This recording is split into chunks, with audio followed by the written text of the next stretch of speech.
समन्ता चक्रवालेषु अत्रा गच्छन्तु देवता सद्धम्मं मुनिराजस्य सुनन्तु सग्ग मोक्खदं धम्म सवन कालो अयं भदन्ता धम्म सवन कालो अयं भदन्ता धम्म सवन कालो अयं भदन्ता नमो तस्स भगवतो अरहतो सब्ब धम्मेषु अपटिहत ज्ञानचारस्स दस बलधरस्स चतुवेशारज्य विशारदस्स सब्ब सत्तुत्तमस्स धम्मिस्सरस्स धम्मराजस्स धम्मस्सामिस्स तथागतस्स सब्बञ्युनो सम्मा सम्बुद्धस्स नमो तस्स भगवतो अरहतो सब्ब धम्मेषु अपटिहत ज्ञानचारस्स दस बलधरस्स चतुवेशारज्य विशारदस्स सब्ब सत्तुत्तमस्स धम्मिस्सरस्स धम्मराजस्स धम्मस्सामिस्स तथागतस्स सब्बञ्युनो सम्मा सम्बुद्धस्स नमो तस्स भगवतो अरहतो सब्ब धम्मेषु अपटिहत ज्ञानचारस्स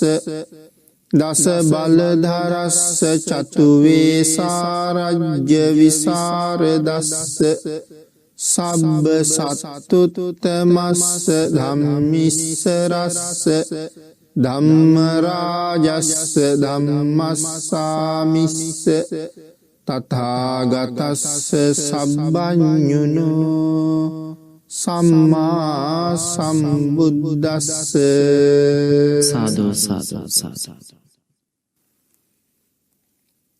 සද්ධර්ම ශ්‍රාවක කාරුණික ගුණගරුක බෞද්ධ පින්නතුනි බොහෝම ශ්‍රද්ධාවෙන් යුක්තව ධර්ම ශ්‍රවණය කරන්න සූදානම් වෙන මේ සදහැවත් ශ්‍රාවක පිරිස වෙනුවෙන් අද දේශනා කරන්න බලාපොරොත්තු වෙන්නේ මජ්ක්‍ධිම නිකායේ මූල පණ්ණාසකයේ සඳහන් වන විතක්ක සණ්ඨාන කියන සූත්‍ර දේශනාවෙන් කරුණු ටිකක්. පින්නතුනි අපේ බුදුරජාණන් වහන්සේ මේ උතුම් සූත්‍රය දේශනා කොට වදාළේ විශේෂයෙන් මේ භාවනානුයෝගී භික්ෂූන් වහන්සේලාට. ඒ වගේම භාවනාව ප්‍රගුණ කරන්න බලාපොරොත්තු වෙන හැම කෙනෙකුටම ඊටමත් ප්‍රයෝජනවත් සූත්‍ර දේශනාවක්. භාවනා අරමුණ දියුණු කරන වෙලාවේ සිතට නැගෙන අකුසල චෛතසික ධර්මයන් ප්‍රහාණය කරගන්නේ කොහොමද? ඒ සඳහා අනුගමනය කළ යුතු ක්‍රමවේද මොනවද කියන කාරණාව විශේෂයෙන් මේ සූත්‍රයේ පුරාවට පැහැදිලි කරනවා. ඒ නිසා බොහෝ දෙනාට එදිනෙදා භාවනා කටයුතු සම්බන්ධයෙන් තියෙන බොහොමයක් ගැටලු වලට විසඳුම් මේ සූත්‍රයේ තුලින් හමු වෙයි කියලා බලාපොරොත්තුවෙන් තමයි මේ දේශනාව සිදු කරන්න කල්පනා කළේ. පින්නතුනි අපේ බුදුරජාණන් වහන්සේ සූත්‍ර දේශනාව ආරම්භ කළා මේ විදිහට අධිචිත්ත මනුයුක්තේන භික්කවේ භික්ඛුනා පංච නිමිත්තානි කාලේන කාලං මනසිකා තබ්බානි කතමානි පංච දේශනා කළා. විශේෂයෙන් මේ සූත්‍ර දේශනාවෙන් භාවනාව වඩන භික්ෂුවට කාලෙන් කාලෙට පහළ වෙන අකුසල චෛතසික ධර්මයන් යටපත් කර ගැනීම සඳහා දුරස් කර ගැනීම සඳහා මෙන්න මේ නිමිති පහ මෙනෙහි කළ යුතුයි කියලා. විතක්ක සන්ඨාන කියලා කියවේ ඒකයි. එහෙමනම් අකුසල චෛතසිකයන් යටපත් කරන්න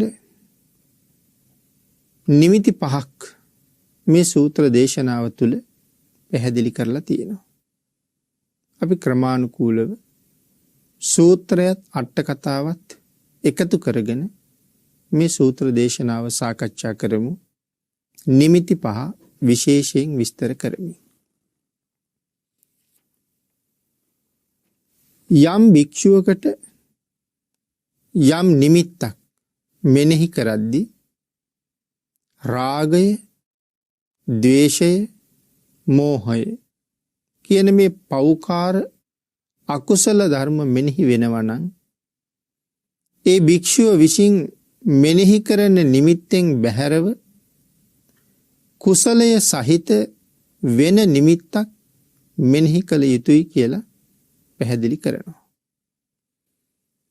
තේන භික්කවේ භික්ඛුනා තම්හා නිමිත්තා අඤ්ඤං නිමිත්තං මනසිකා තබ්බා කුසලූප සංසතං.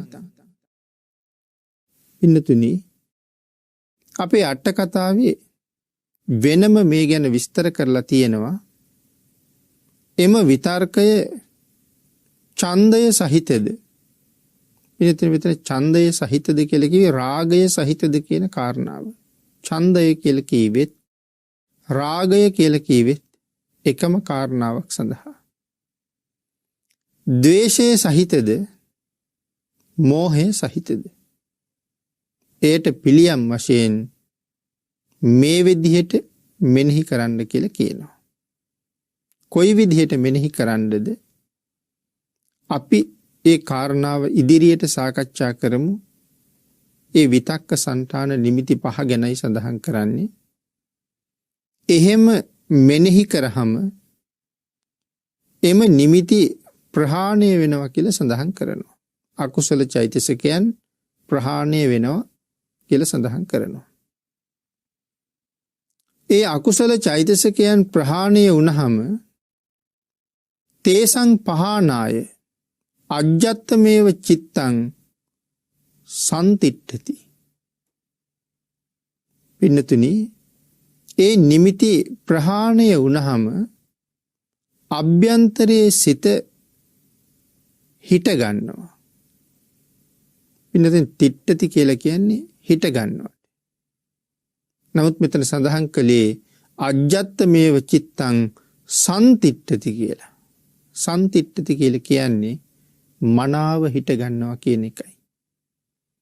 සං නිසීදති මනාකොට ඉඳ ගන්නවා. ඒකෝධියෝති මනාකොට සිත එකඟ වෙනවා. එහෙම නැත්තම් සමාධියකටපත් වෙනවා. ඒක විස්තර කරනවා පින්නතුනි උදාහරණයකින්. රළු ලීයකට ඇණයක් ගහලා තියෙනවා. පින්නතුනි ඒ රළු ලීයට ගහලා තියෙන ලොකු ඇණය ගලවන්න අවශ්‍යයි.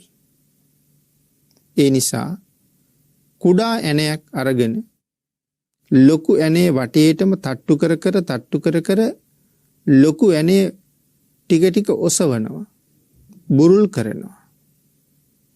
යම් අවස්ථාවක හොඳටම උඩට ඇවිල්ලා දැන් බුරුල් වෙලා තියෙනවා කියලා දැනුණහම අතින් ඇදලා අහකට දානවා. ආන්ගේ උදාහරණේ හැටියට තමයි මේ ධර්ම කාරණාව හිතන්න කියලා දේශනා කරලා තියෙන්නේ. පින්නතුනි, මේ ගැන අට කතාවේ කියලා තියෙන ආකාරය කොහොමද කියලා බැලුවොත් මෙතන අධිචිත්ත මනියුත්තේන කියලා කියන්නේ සඳහන් කරනවා උපන්න සිත තමයි මෙතන චිත්ත කියලා කියන්නේ. එතන උපන්න සිත කියලා කියහම දස කුසල කර්මපතයන්හි උපන්න සිත. දස අකුසලයෙන් වැළකීලා දස කුසල ධර්මයන්හිම හැසිරෙනවා. ඒ දස කුසල ධර්මයන් මත හැසිරෙන සිත මෙතන චිත්ත කියලා හඳුන්වනවා. නමුත් අධිචිත්ත මනුයුත්තේන කියලා සඳහන් කරාම සඳහන් කරනවා දස කුසල ධර්මයන්හි හැසිරෙන හිතට වඩා විපස්සනා පාදක අට සමාපatti චිත්තයක් තියෙනවා නම් අන්න ඒ චිත්තයට තමයි මේ අධිචිත්ත කියලා කියන්නේ. විපස්සනා පාදක අට සමාපatti සහිත චිත්තයක් තියෙනවා නම් ඒකට කියනවා අධිචිත්ත කියලා. පින්නතුනි, මෙතන පැහැදිලි කරලා තියෙනවා යම් භික්ෂුවක් පිණ්ඩපාතයේ සඳහා වැඩම කරලා පිඬු සිඟාගෙන දන් වළඳලා දත් මැදලා මුඛය පිරිසිදු කරගෙන නිසීදනයත් අරගෙන එක්තරා රුක්ෂ මූලයකට වන ලැබකට හෝ පර්වත පාදයකට එහෙම නැත්නම් ගල් ගුහාවකට ශ්‍රමණ ධර්මයේ කරන්නෙමි කියලා නික්මෙනවා. ආන්ගේ නික්මෙන වෙලාවෙත් එතන ඉඳලා සුදුසු තැනකට ගමන් කරලා ඒ සුදුසු තැන පිරිසිදු කරගන්න වෙලාවෙත් අධිචිත්ත මනුයුක්ත කියලාම කියන්න පුළුවන් කියලා සඳහන් කරනවා. මොකද පින්නතුනි, භාවනා කරන අදහසින් තමයි යන්නේ. ඒ නිසා අධිචිත්තයි කියලා කියනවා. තමන් වාඩි වෙන තැන පිරිසිදු කරලා නැවත අතපයත් පිරිසිදු කරගෙන පළඟක් බැඳගෙන වැඩ ඉන්න වෙලාවෙත් ඉන්නේ අධිචිත්තයෙන්මයි කියලා කියන්න පුළුවන් කියලා අට කතාවේ සඳහන් කරනවා. ඊළඟට තමන්ගේ කර්මස්ථානයේ මෙනෙහි කරද්දී වැඩ ඉන්නේ අධිචිත්තයෙන්මයි කියලා සඳහන් කරනවා. කර්මස්ථානයේ මෙනෙහි කරද්දිත් වැඩ ඉන්නේ අධිචිත්තයෙන්මයි. ඊළඟට සඳහන් කරනවා පිණ්ඩපාතයේ වළඳලා මෙතනින් පස්සේ නැවත අද වළඳන්නේ නැහැ කියලා භාවනාව සම්පූර්ණ කරමි කියලා ගමන් කරන්න පටන් ගත්ත වෙලාවේ ඉඳලම අධිචිත්තයෙන් යුක්තයි කියලා කියන්න පුළුවන් කියන එකයි මෙතන මේ පැහැදිලි කරන්න කියලා සඳහන් කරනවා. අන්න ඒ භික්ෂුවට තමයි පින්නතුනි කාලෙන් කාලෙට විතර්ක පහක් පහළ වෙනවා කියලා සඳහන් කරන්නේ. මේ අධිචිත්තේහි හැසිරෙන භික්ෂුවට කාලෙන් කාලෙට විතර්ක පහක් පහළ වෙනවා. ඒ පහළ වෙන විතර්ක පහ අකුසල සහිතයි. ආන්ගේ අකුසල් සහිත නිමිති පහළ වුණහම මේ විතක්ක සංඨාන නිමිති පහ මෙනෙහි කරන්න කියලා කියනවා. කාලෙන් කාලෙට කිව්වහම කර්මස්ථානය කියන එක නිතරම මෙනෙහි කරන්න ඕනේ නැද්ද කියලා ප්‍රශ්නයක් අහලා තියෙනවා. පින්නතුනි, එහෙම සඳහන් කළේ මේ අධිචිත්තයක් තියෙන භික්ෂුව මේ නිමිති පහ බලන්න ඕනේ කියන්නේ කර්මස්ථානයෙන් අහකට එන්න ඕනේ කියන එකද? මේ කාරණාව විස්තර කර ගැනීම සඳහා අහනවා. අධිචිත්තයක් තියෙන භික්ෂුව මේ නිමිති පහ බලන්න ඕන කාලෙන් කාලෙට මේ නිමිති පහ බලන්න ඕන කියලා කියන්නේ කර්මස්ථානයෙන් අහකට එන්න ඕනේද? ඒ නිමිති පහ බලන්න කියලා අහනවා. ඒ කරුණ ඊට පස්සේ විස්තර කරලා තියෙනවා පාලියෙහි කර්මස්ථාන 38කට බෙදලා තියෙනවා. සමත කර්මස්ථාන 38ක් තියෙනවා. නමුත් අපි පින්නතුන්ට අහලා පුරුදු ඇති විසුද්ධි මාර්ගයේ එහෙම සම 40 කර්මස්ථාන ගැන කර්මස්ථාන 40ක් පිළිබඳව පැහැදිලි කරනවා සමත කර්මස්ථාන. මෙතන සඳහන් කරනවා එහෙම සඳහන් කළත් වරදක් නෑ කියලා. නමුත් මේ සූත්‍රයේ මෙතන සඳහන් කරලා තියෙන්නේ කරුණු 38ක් කියන කාරණාව. ඒ නිසායි එහෙම සඳහන් කරන්නට යෙදුනේ. එයින් තමන්ට කැමති කර්මස්ථානයක් අරගෙන ගිහිල්ලා ඒ කර්මස්ථානයේ මෙනෙහි කරනකොට කෙලෙස් උපක්ඛිලේශ ඇති වෙන්නේ නැත්තම් මේ නිමිති පහ අවශ්‍ය නැහැ කියලා සඳහන් කරනවා.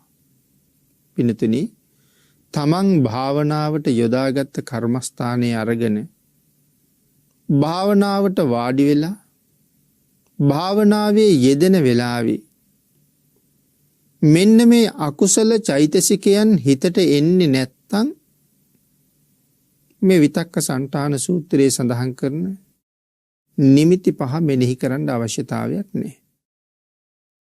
මේ නිමිති පහ භාග්‍යතුන් වහන්සේ දේශනා කරලා තියෙන්නේ යම් අකුසල විතර්කයක් හිතට එළඹුණොත් ඒ අකුසල විතර්කයෙන් ගැලවීම සඳහා ඉවත් වීම සඳහා ක්‍රමානුකූලව මේ නිමිති පහ මෙනෙහි කරන්න කියලා. පළවෙනි ක්‍රමයේ මෙනෙහි කිරීමෙන් අකුසලයෙන් මිදෙන්න බැරි නම් දෙවෙනි ක්‍රමයේ මෙනෙහි කරනවා. දෙවෙනි ක්‍රමයෙන්ුත් අකුසලයෙන් මිදෙන්න බැරි නම් තුන්වෙනි ක්‍රමයේ මෙනෙහි කරනවා. තුන්වෙනි ක්‍රමයෙන්ුත් මිදෙන්න බැරි නම් හතරවෙනි ක්‍රමයට යනවා. හතරවෙනි ක්‍රමයටත් බැරි වුණොත් අවසාන ක්‍රමයෙන් ඒ අකුසල නිමිත්ත ප්‍රහාණය කරලා දාන්න කියලා සඳහන් කරනවා. නමුත් එහෙම අකුසල නිමිත්තක් හිතට ආවේ නැත්තම් මේ නිමිති පහ ගැන හිතන්න අවශ්‍ය නැහැ, මෙනෙහි කරන්න අවශ්‍ය නැහැ කියන කාරණාව ඊටාම පැහැදිලිව දේශනා කරලා තියෙනවා. නමුත් යම් වෙලාවක සිත සමාධිගත නොවි පෞකාර කෙලෙස් පහළ වෙනවා නම් විතරක් ඡන්දය, දේශය, මෝහය කියන අකුසල් ගැන මේ සඳහන් කරන්නේ. අන්න ඒ වෙලාවට තමයි මේ විතක්ක සන්තාන නිමිති පහ මෙනෙහි කරන්න ඕනේ කියන කාරණාව සිහිපත් කරනවා. ඊළඟට පින්නතුනි, මෙතන මේ චන්දූප සංහිතානි කියලා වචනයක් සඳහන් කරලා තියෙනවා. ඒ කියන්නේ ඡන්දය සහිත රාග සංප්‍රයුක්ත සිත් කියන කාරණාවයි චන්දූප සංහිතානි කියලා සඳහන් කරන්නේ.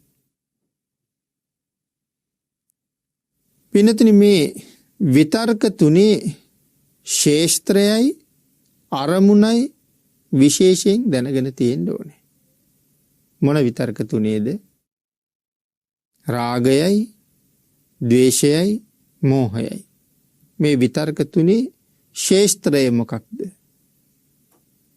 විතර්ක පහළ වෙන්නේ කොහොමද? මොන හේතුවක් නිසාද? ඊළඟට ඒ විතර්කවල අරමුණ මොකක්ද කියන කාරණාව හොඳට දැනගෙන තියෙන්න ඕනේ. එතකොට ඒ කාරණාව විස්තර කරනවා. ඡන්දය සහිත ලෝභ සහගත සිත් 8ක් තියෙනවා කියලා. නැත්නම් රාග සහිත රාගය මුසුන ලෝභ සහගත සිත් 8ක් තියෙනවා කියලා සඳහන් කරනවා. මේ සිත් 8 තමයි ඡන්දය සහිත විතර්ක වලට ශේෂ්ත්‍රය බවට පත් වෙන්නේ. මොනවද ඒ සිත් 8?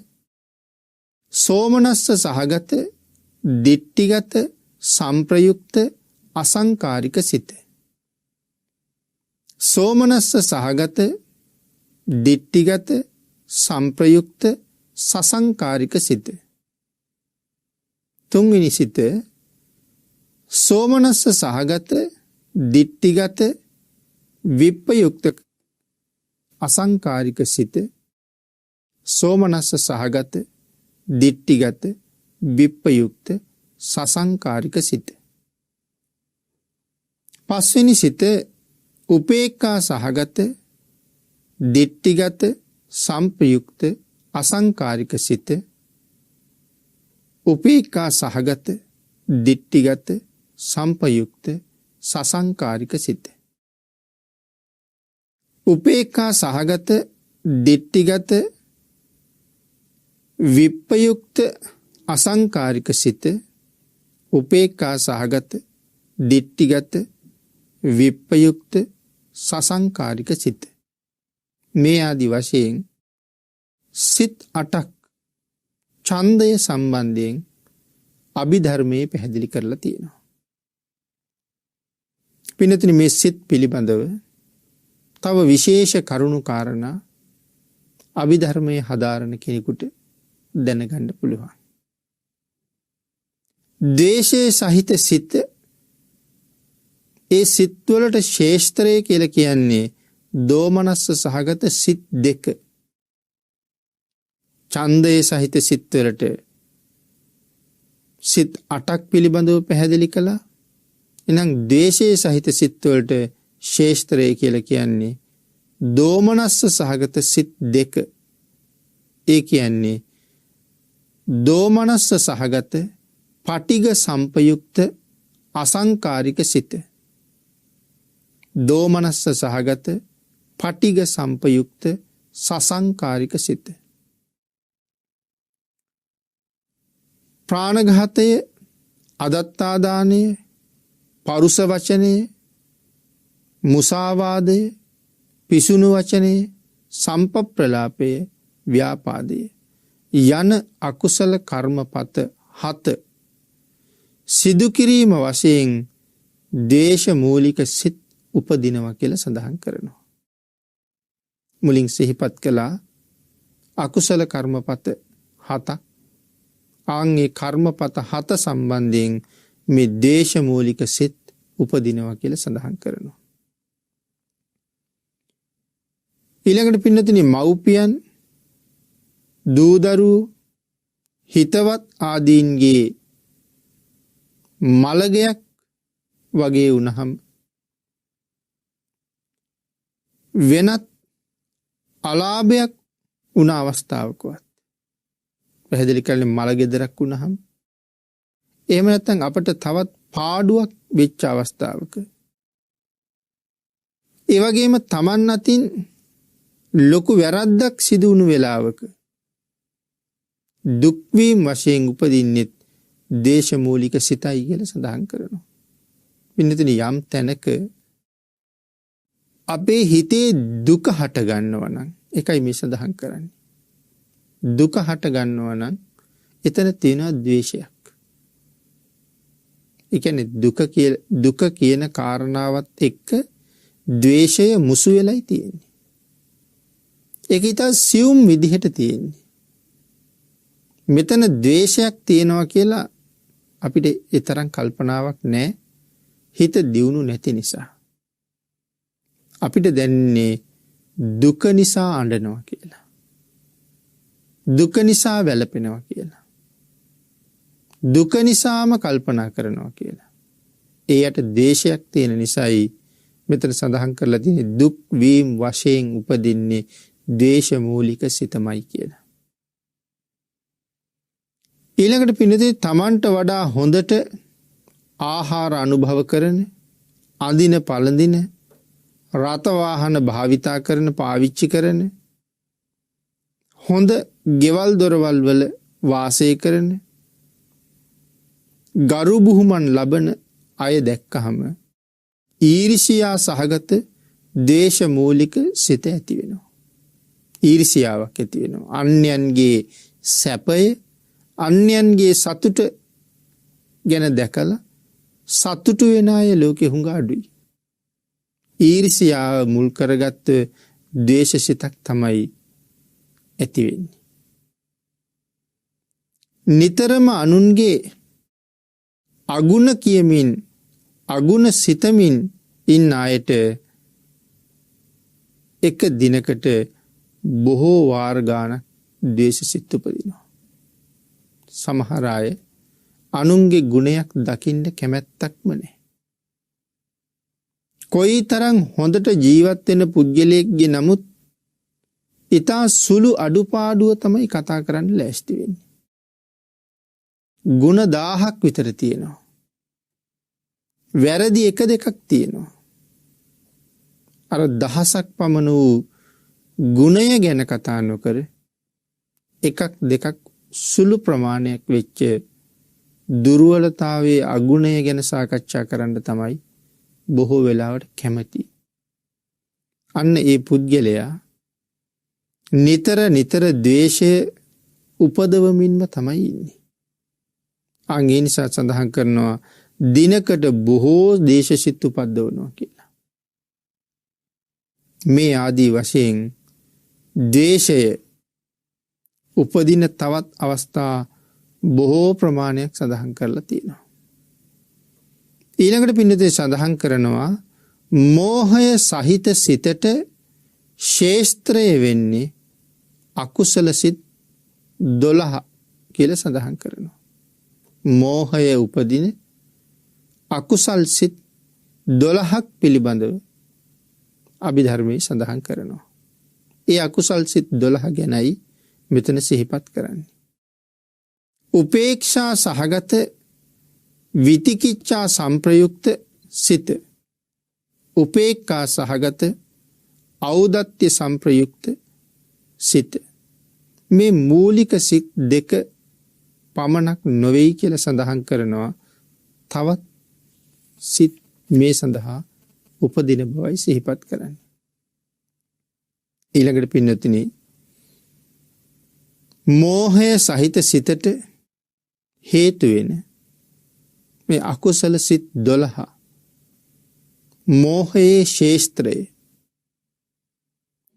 කියන කාරණාව පැහැදිලි කරනවා.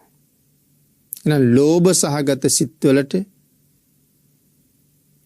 සිත් 8ක් පැහැදිලි කළා. ද්වේෂ සහගත සිත් වලට ද්වේෂ සිත් 2ක් පැහැදිලි කළා.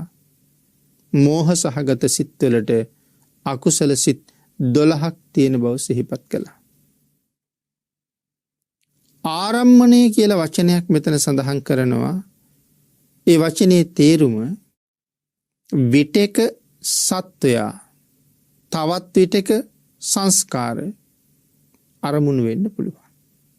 ආරම්මණය සත්වයෙකුගේ තොර දේවල් තමයි පින්නතුනි මෙතන සංස්කාර කියලා කියන්නේ. අපි ඒ කාරණාව සාකච්ඡා කරමු. ඉෂ්ට අනිෂ්ට උපේක්ෂා සහගත අරමුණු සත්වයන් කෙරෙහි සංස්කාර කෙරෙහි උපදින අදහස් පිළිබඳවයි මේ සඳහන් කරන්නේ. පින්නතුනි එහෙම සිහිපත් කළේ අපි කාරණාව තවත් පැහැදිලි කළොත් මේ අට කතාවේ සඳහන් කරන කාරණාව සමහර වෙලාවට කෙනෙකුගේ හිතේ ද්වේෂයක් ඇති වෙන්න පුළුවන් සත්වයෙක් කෙරෙහි. එයාට රාගයක් ඇති වෙන්නත් පුළුවන් සත්වයෙක් කෙරෙහි. මෝහයක් උපදින්නත් පුළුවන් සත්වයෙක් කෙරෙහි. එහෙම නැත්තම් සංස්කාරයක් කෙරෙහි. ඒක ඉෂ්ට අනිෂ්ට උපේක්ෂා සහගත අරමුණු සත්වයන් කෙරෙහි සංස්කාර කෙරෙහි උපදිනවා කියලා කියනවා. ඒ කියන්නේ ඡන්දය හේවත් රාගය සහිත විතර්කයක් සත්වයන් කෙරෙහි උපදිනවා නම් රාග සහිත අරමුණක් සත්වයෙක් සම්බන්ධයෙන් ඇති වෙනවා නම් ඒ කියලා කිව්වේ කැමැත්තක්. ස්ත්‍රියක් කෙරෙහි වේවා, පුරුෂයෙක් කෙරෙහි වේවා, වෙනත් සත්වයෙක් කෙරෙහි වේවා කැමැත්තක් ඇති වෙනවා නම් රාගයක් නැත්නම් ඡන්දයක් උපදිනවා නම් ආන් ඒ රාග සහිත අකුසල අරමුණ ප්‍රහාණය කරන්න. අසුභ භාවනාව නිමිත්ත හැටියට ගන්න ඕන කියලා කියනවා. රාගය නැති කරන්න නම් අසුභ භාවනාව තමයි නිමිත්ත. සංස්කාරයක් කෙරෙහි ඇති වෙනවා නම් රාගයක්, සංස්කාර කියලා කියම සත්වයක් නැති තැන, පාත්‍රය කෙරෙහි හෝ පොරවන සිවුර කෙරෙහි හෝ වැඩ ඉන්න සේනාසනය කෙරෙහි හෝ සැතපෙන ඇඳ ගැන හෝ පළඳින පාවහන් ගැන හෝ යම් රාගසිතක් උපදිනවනම් මේක බොහොම ලස්සනයි, මේක බොහොම හොඳයි, මේ සිවුර ඊටාම සැහැල්ලුයි ආදී වශයෙන් සංස්කාර කෙරෙහි යම් විතර්කයක් ඇති වුණොත් ඡන්දේ සහිත විතර්කයක් ඇති වුණා කියලා තමයි කියන්නේ. වෙනතුනි එදිනෙදා අපි පරිහරණය කරන බඩු බාහිර ආදී කොච්චරක් කෙරෙහිනම් අපිට මේ ඡන්දය උපදිනවද? ගිහි පැවිදි ભેදයකින් තොරව මේ කැමැත්ත ඒ පරිහරණය කරන දේවල් සම්බන්ධයෙන් වගේම පරිහරණය කරන්න බලාපොරොත්තු වෙන දේවල් සම්බන්ධයෙන්ුත් මේ කැමැත්ත ඇති වෙනවා. වස්ත්‍ර පිළිබඳව වේවා, වෙනත් බඩු මුට්ටු වේවා, එහි තියෙන මටසිලිටු බව, එහි තියෙන ගුණය, එහි තියෙන සැහැල්ලු බව, එහි තියෙන පහසුව, මේ ආදි වශයෙන් කල්පනා කර කතා කර අපි ඒක කෙරෙහි ඇලෙනවා, බැඳෙනවා. අන්න ඒකටයි මේ සඳහන් කළේ සංස්කාරයක් කෙරෙහි ඇති වුණොත් ඡන්දේ සහිත විතර්කයක් ඇති වුණා කියලා කියනවා. එතකොට සඳහන් කරනවා අනිත්‍ය මෙනෙහි කරන්න කියලා. යම් වස්තුවක් සම්බන්ධයෙන් ආලයක් ඇති වුණහම, මේ සංස්කාරයක් කෙරෙහි ආලයක් ඇති වුණහම නිරන්තරයෙන් එහි අනිත්‍ය බව මෙනෙහි කරන්න කියලා කියනවා. එතකොට ඒ බැඳීම, ආලය ඒ සම්බන්ධයෙන් දුරු කරගන්න පහසු නිසා. ඊළඟට පින්නතුනි පැහැදිලි කරනවා ද්වේෂය සම්බන්ධයෙන් කියනකොට සත්වයක් කෙරෙහි ද්වේෂය ඇති වුණොත් තමන්ගේ මූලික කර්මස්ථානයේ අතහැරලා මෛත්‍රී කර්මස්ථානයේ කරන්න කියලා. නමුත් සංස්කාරයක් කෙරෙහි ද්වේෂය ඇති වුණොත් යමක් තම කකුලේ හැපුණොත්, අපි කියමු අපි ඇවිදගෙන යනකොට සමහරට ඇඳේ කකුලේ අපේ ඇඟිල්ලක් හැප්පෙන්න පුළුවන්. එහෙම නැත්නම් උළුවස්සේ, එහෙම නැත්නම් දොරේ, එහෙමත් නැත්නම් තවත් තැනක තියලා තියෙන යම් කිසියම් උපකරණයක අපේ කකුල ගැටෙන්න පුළුවන්. එහෙම නැත්නම් ගලක හැපෙන්න පුළුවන්. මෙන්න මේ ආදී කාරණාවක් වෙච්ච ගමන්ම අපේ හිතට ද්වේෂයක් ඇති වෙනවා. සමහර අයට වචන පවා පිට වෙනවා, ද්වේෂයේ පදනම් කරගත්ත. තවත් වෙලාවක ඔය පාදේ හැපීම විතරක්ම නෙමෙයි පින්නතුනි ඔකට හේතු වෙන්නේ. රූපවාහිනිය නරඹන ගමනොත් අපට එහෙම ද්වේෂසිත උපදින්න පුළුවන්. හදිසියේ ඊටාම කැමැති ටෙලි නාට්‍යයක්, එහෙම නැත්නම් ප්‍රවෘත්තියක සවන් දිය යුතුම කොටසක් විකාශනය වෙන වෙලාවේ විදුලිය යන හිටිනවා. ඒ වෙලාවේ අපිට කේන්තියක් එනවා. සමහරට රූපරාමු පිරිසිදු නැතුව යනවා. පැහැදිලි නැතුව යනවා. ද්වේෂසිතක් උපදිනවා. ඒ විතරක් නෙමෙයි පින්නතේ සමහර ලාවට අපි පාවිච්චි කරන දුරකථනය ක්‍රියාත්මක කරන්න බැරුව යනවා. එහෙම නැත්නම් දුරකථන සංවාදයක ඉන්නකොට ඒ හඬ පැහැදිලි නැතුව යනවා. මේ ආදී වශයෙන් අපිට ද්වේෂය උපදිනවා. මේ කරුණු ටික පදනම් කරගෙන අපේ පින්නතුන් තව බොහෝ කාරණා ගැන කල්පනා කරලා බලන්නකෝ අපිට ද්වේෂය උපදින තැන් කොච්චර තියෙනවද කියලා. ද්වේෂය නම් වූ මේ භයානක කුසල කර්මය. සිතේ උපදින මොහොතක් ගානේ අපිට මහත් දුක් සහිත ජීවිත උරුම කරවන්න. අනාගතයේ ඊටම දුක් සහිත තත්වයට පත් කරවන්න. මේ ද්වේෂයට ලොකු හැකියාවක් තියෙනවා. ඒ නිසා ද්වේෂය කියලා කියන්නේ බරපතල අකුසල ධර්මයක්. නමුත් නිතර අපේ හිතේ මේ ද්වේෂය උපදිනවා. සඳහන් කළා ද්වේෂය ඇති වුණොත් ධාතු මනසිකාරය ගැන හිතන්න කියලා. මෙතන සත්වයක් නැහැ. ධාතුවක් පමණයි තියෙන්නේ. ධාතුවක් කියලා කියන්නේ පැවතිලා නැති වෙලා යන එකක්. එතකොට මේ මොකක් සම්බන්ධයෙන් උපදින ද්වේෂය ගැනද කියන්නේ? සංස්කාරයක් සම්බන්ධයෙන් උපදින ද්වේෂය ගැන.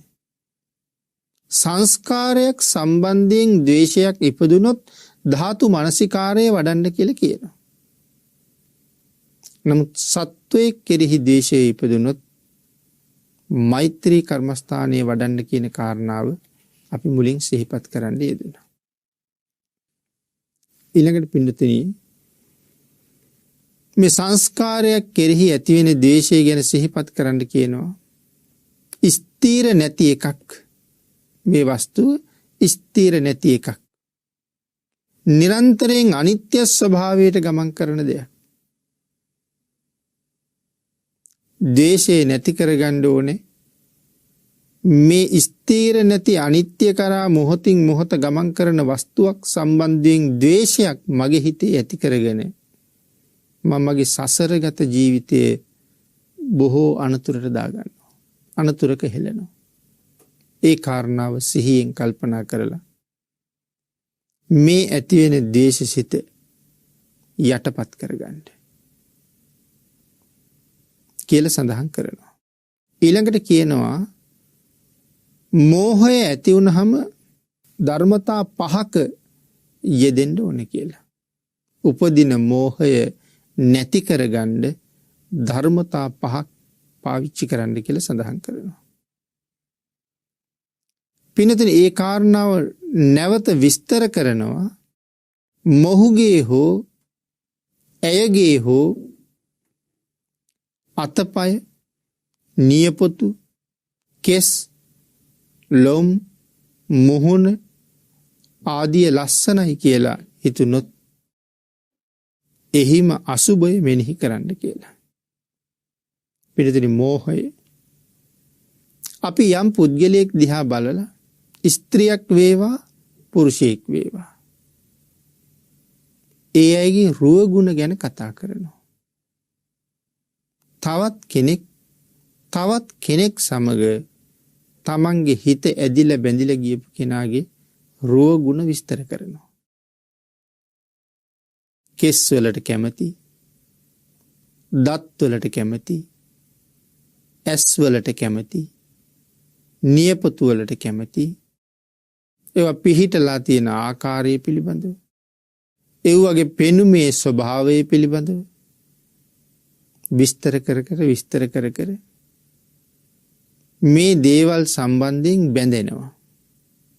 නමුත් සඳහන් කරනවා එහෙම හිතෙනවා නම් කෙනෙකුට විශේෂයෙන් අසුභය මෙනෙහි කරන්න කියලා.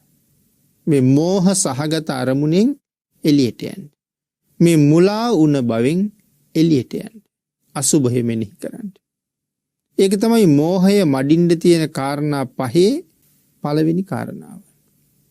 දෙවැනි කාරණාව එහෙම නැත්තම් තමන්ට රාගය ඇති වුණේ කෙස් කෙරෙහිද, ලෝමයන් කෙරෙහිද, නියපොතු කෙරෙහිද, දත් කෙරෙහිද කියලා දෙතිස් කුණපය මෙනෙහි කරන්න කියලා කියනවා. කේසා, ලෝමා, නකා, දන්තා ආදි වශයෙන් මේ දෙතිස් කුණපය මෙනෙහි කරන්න. මේ ආත්ම භාවය ඇට 300කින් ඔසවාගෙනයි ඉන්නේ. අපේ ශරීරයේ ඇටකෝටු 300කින් ඔසවගෙනයි ඉන්නේ. නහරවැල් 900ක් ඒ ඇටකෝටු වලට බැඳිලයි තියෙන්නේ. ඒ ඇටවල මස් අලවලයි තියෙන්නේ. එයින් මේ කය නගා හිටුවලයි තියෙන්නේ. තෙත හමකින් වට කරලයි තියෙන්නේ. ඒ මත සිවියකින්ද යුක්තයි. 9ක් වූ වනමුව වලින්ද 99000ක් ලෝම කූප වලින්ද අසූචිය නිරන්තරයෙන් වැහෙනවා කියලා සිහිපත් කරනවා. කය අභ්‍යන්තරයේම කුණප වලින් පිරීලයි තියෙන්නේ. දුර්ගන්ධයි ඊටාම පිළිකුල් සහගතයි. මෙහි කිසිම සාරයක් නම් නැහැ කියලා සත්වයේ කෙරෙහි අසුභය වඩද්දී ලෝභය නැති වෙලා යනවා කියන කාරණාව පැහැදිලි කරනවා. පින්නතුනේ මේ කාරණාව ඒ විදිහට අපූර්වට විස්තර කරනවා. යට කෝටු 300ක්, නහරවැල් 900ක් සහිතව මේ ආත්ම භාවයේ නැගිට්ටවල තියෙනවා. 99000ක් ලෝම කූප වලින් අසුචිය වැහෙනවා. ශරීරයේ ලෝම කූප 99000ක් තියෙනවා කියලා සඳහන් කරනවා. හැම රෝම ගහක් ගාවින්ම ශරීර අභ්‍යන්තර අපද්‍රව්‍ය පිට වෙනවා. ඒකයි අසුචිය වැහෙනවා කියලා කිව්වේ. මේ කය අභ්‍යන්තරයේ කුණප වලින් පිරීලයි තියෙන්නේ. දුර්ගන්ධයි ඊටාම පිළිකුල් සහගතයි. පින්නතේ ශරීරයේ අභ්‍යන්තරයේ විවිධාකාර අපද්‍රව්‍ය වලින් පිරීලා. ආහාර අනුභව කරනකොට ඒ ආහාරය මේ ශරීරයේ අභ්‍යන්තරයට ගියහම ඒ ආහාරයට මොකද වෙන්නේ? ඒ ආහාරයට මොන තත්ත්වයට පත් වෙන්න සිද්ධ වුණාද ශරීරය තුළට ගමන් කරපු නිසා? අපි අනුභව කරන්න කලින් බොහෝම සුවඳයි. අනුභව කිරීමේ තණ්හාව ඇති කරනවා ඒ සුවඳ. නමුත් කටට දාලා දෙතුන් පාරක් හපහම පින්නතිනේ අපවිත්‍ර තත්වයට, පිළිකුල් තත්වයට පත් වෙනවා. ආහාර මාර්ගයේ දිගේ ඇතුළට ගමන් කරාම ආමාශයට ගිහිල්ලා පැසුණු නොපැසුණු ආහාරත් එක්ක එකට මිශ්‍ර වෙනවා. මිශ්‍ර වෙලා මේකත් පැහෙනවා. එහෙම පැහුණ ආහාර අන්ත්‍ර ඔස්සේ ගමන් කරලා අන්තිමට මහාන්ත්‍රයේ අග කෙරවලේ අඟල් 10ක් පමණ ප්‍රමාණයක එකතු වෙන්න පටන් ගන්නවා. පිරෙනකන් එතන එකතු වෙවි තියෙනවා. පිරුණට පස්සේ බහිශ්‍රාවය කිරීමේ අවශ්‍යතාවය ඇති වෙනවා. සමහර වෙලාවට පැය 24ක් විතර මේ මෙතෙන්ට වෙලා ආහාර රැස් වෙලා තියෙනවා. සමහර අයගේ ඊටත් වඩා තියෙනවා. සමහර අයට බහිශ්‍රාවී අපහසුතා නිසා දවස් 2-3 තියෙනවා. පරම දුර්ගන්ධ තත්වයට පත් වෙනවා. අනේ ආහාරය යම් මොහොතක අපි බහිශ්‍රාවය කරන තුරුම ඔසවගෙන ඉන්නවා. ඒ ඔසවගෙනම අපි හැම තැනම යනවා. මල කියලා කියනවා අපි ඒකට. මුත්‍ර කියලත් කියනවා. ඒට නෙමෙයි මලක් තියෙනවා ශරීරයේ, තව පැත්තක මුත්‍රාත් තියෙනවා. එතකොට වැසිකිලි කැසිකිලි කියලා අපි කියනවා. මල පහ කරන තැනට වැසිකිලිය කියලා කියනවා. මූත්‍රා බැහැර කරන තැනට කැසිකිලිය කියලා කියනවා. එතකොට වැසිකිලි වලක එකතු වෙනවා මල පහ. මුත්‍රාත් බැහැර කරන තැන්වල එකතු වෙනවා. නමුත් පුද්ගලයා යම් තැනක ඇවිදිනවා කියලා කියන්නේ මලත් අරගෙන මුත්‍රාත් අරගෙන තමයි යන්නේ. හරියට නිකන් ඇවිදින වැසිකිලියක් වගේ. ශරීර අභ්‍යන්තරයේ තව මේ බඩවැල්, වකුගඩු, මේ අක්මාව, පිත්තාශය, ලේ, සෙම, සැරව, මේ නොයෙක් දේවල් වලින් පිරීලා. මේ එකක්වත් බාහිරට ගත්තොත් අත්ලට ගන්න තරම් ප්‍රියමනාප බවක් නැති දේවල්. ඊටාම අප්‍රසන්නයි දැක්කහම. පිළිකුල් සහගතයි. එහෙම දේවල් වලින් මේ කය පිරීලා තියෙන්නේ. හරියට නිකන් අසූචි පුරවපු කලගෙඩියක් වගේ. මේ හැමට ඇතුලෙන් යමක් තියනවාද?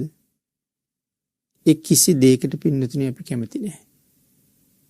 හැම කියලා කීවත් මහ ලොකු අඟල් භාගයක්, අඟල් කාලක්, ඒ ප්‍රමාණයක්වත් අපේ හැම නැහැ.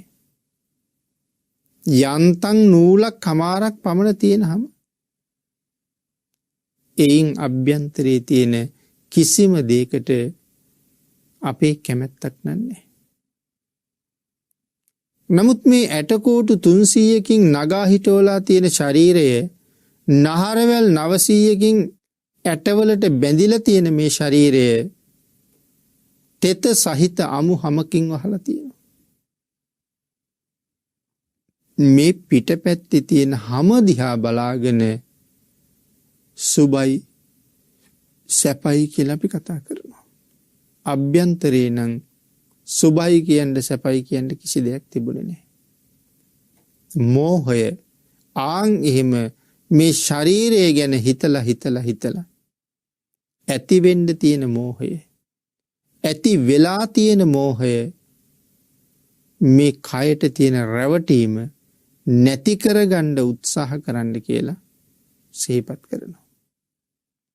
එහෙමනම් පින්නතුනි, විතක්ක සණ්ඨාන සූත්‍ර දේශනාව ඇසුරු කරගෙන සිදු කරන පළවෙනි ධර්ම දේශනාව අපි මේ විදිහට නිමා කරන්න සූදානම් වෙන්නේ.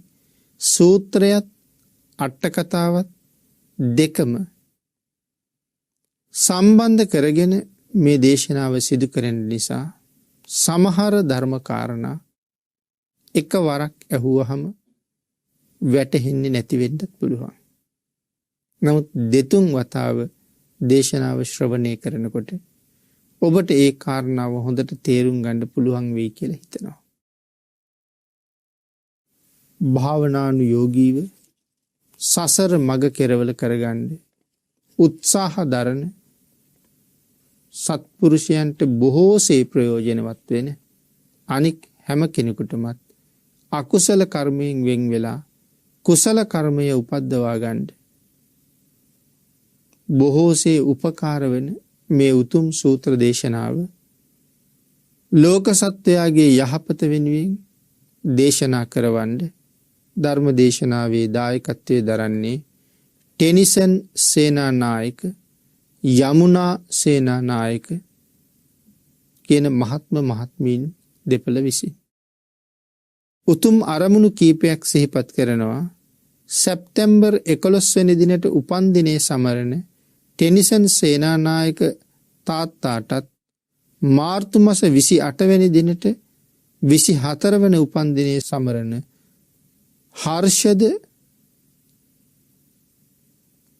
හිරන්‍ය සේනානායක පුතුටත් කේලිනි නේලක යන දූදරුවන් ඇතුළු පවුලේ සියලු දෙනාටත් නිදුක් නිරෝගී භාවය චිරජීවනයේ ලැබීම ඊතා ඉක්මන් භවයක සතර මගඵල නිවන් සාක්ෂාත් කිරීමටත් එලෙසම දෙපාර්ශවයේ මියගිය මව්පියන්ටත් සංසාරගත නෑදෑයින්ටත් පින් අනුමෝදන් කිරීම පිණිසත් අපගේ කල්යාණ මිත්‍ර දේශකයාණන් වහන්සේටත්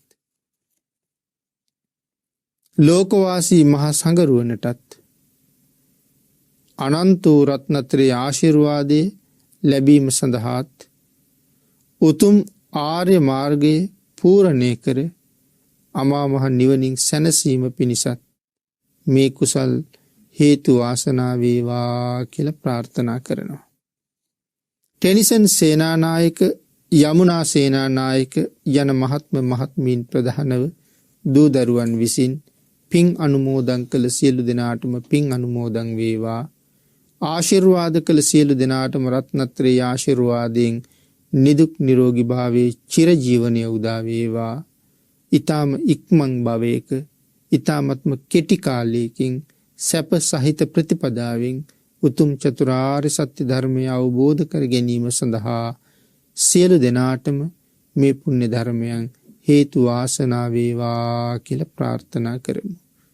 ආකාසට්ඨා ච බුම්මට්ඨා දේවා නාග මහිද්దికා පුඤ්ඤන්තං අනුමෝදිත්වා චිරං රක්ඛන්තු ලෝක ශාසනං දේවෝ වස්සතු කාලේන සස්ය සම්පත්ති හෝතු ච පීතෝ භවතු ලෝකෝ ච රාජා භවතු ධම්මිකෝ